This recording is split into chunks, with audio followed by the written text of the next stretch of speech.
The over-concentration on theory in Ghana, especially in schools, is making the study of science less attractive, leading to a lack of interest. Now, that's been the perception for many decades, but today there is some scientific evidence to back this. A new survey conducted by the Practical Education Network, PEN, shows that making the study of science practical makes it easier and fun for both the learner and the teacher.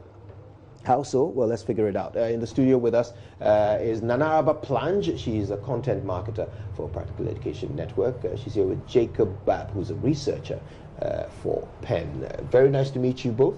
So let's try to understand this then. So we've always known that in Ghana there's a lot of what we call chew and pour in the way we study. But you've done this scientifically now. You've done a study which has revealed what exactly? Yeah, so I was the researcher for this whole thing, and so what we did was we organized a year-long research study in schools, junior high schools throughout the whole of the greater Accra region. And we had 3 control schools, we had 3 experimental schools, and we tracked them over the course of the whole year. And the control schools were doing business as usual kind of things. And the experimental schools were constantly doing practicals, the PEN practicals. And so we measured the change in time, or the change in results over the course of time. And we came out with some very interesting and positive results, maybe. Yeah, tell us, what exactly did you discover? Some of the factors we considered, we decided to talk about the 2 main factors, that is the test results and their attitudes towards science, the test scores rather, sorry. Okay. So we noticed that over the course of the year, the control schools had an increase in test results, because that is expected. After you've learned, of course you would produce. But then we noticed that there was a 97% increase in the experimental schools, the test scores, sorry, more than the control schools. And we realized that this is because we involve them in their own learning process. They're able to conceptualize the science topic they are teaching, actively participate in it, and then they're able to retain more information and more facts about the courses. Wait, 97%? Yes. Yeah, greater increase. So the control schools, they increased their exam scores. This is a BECE based exam. So we took past questions and created a nice exam. So they increased by 14.6%. As the mean, but then so that's to be expected. But then the experimental increased almost 100% of that, 97. That's almost 29% increase over the course of the year. So it's also reflected in the actual BEC results as well. And then we collected their official BEC results. The official ones, and we also saw much of the experimental students were in these higher scoring categories, the 1, 2, 3, 4. So it's no longer an argument. It's simple fact. If you want your children to understand science better, make it practical. Yes. Right? Sure, definitely. Involve them in their own learning. Education, I like that. All right then. So how does it work practically?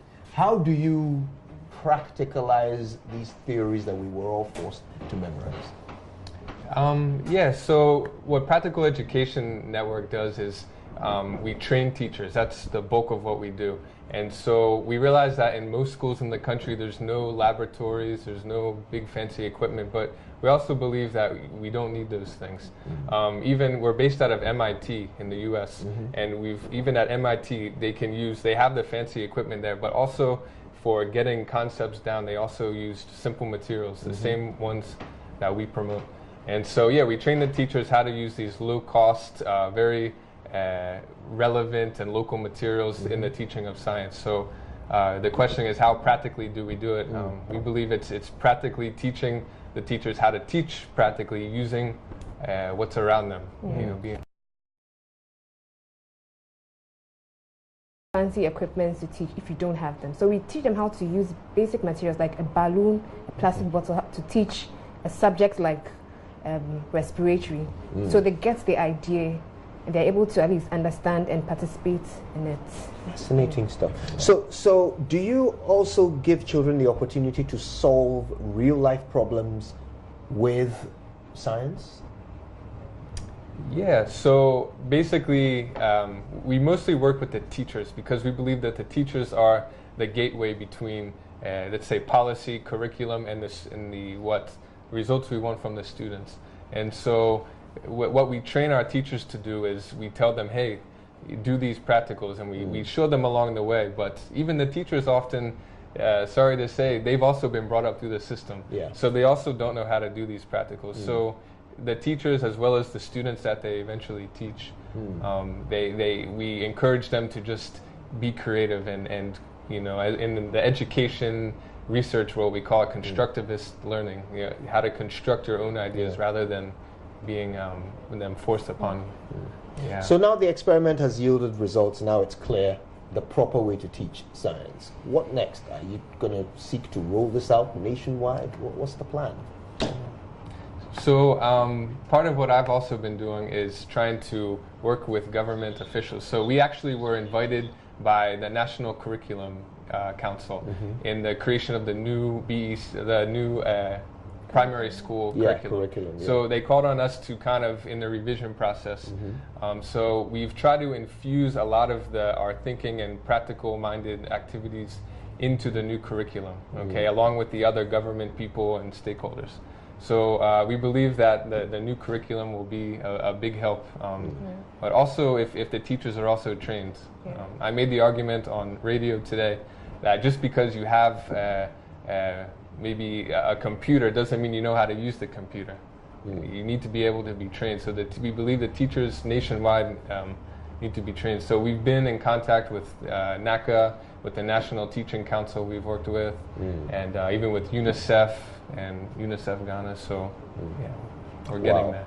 Well, I certainly hope you get there, because one thing that will certainly be of benefit to everybody is if kids actually enjoy what they're learning and they understand it better. Right? Well, I want to thank you both for your time with us. I certainly appreciate you both. Araba and Jacob, we appreciate it.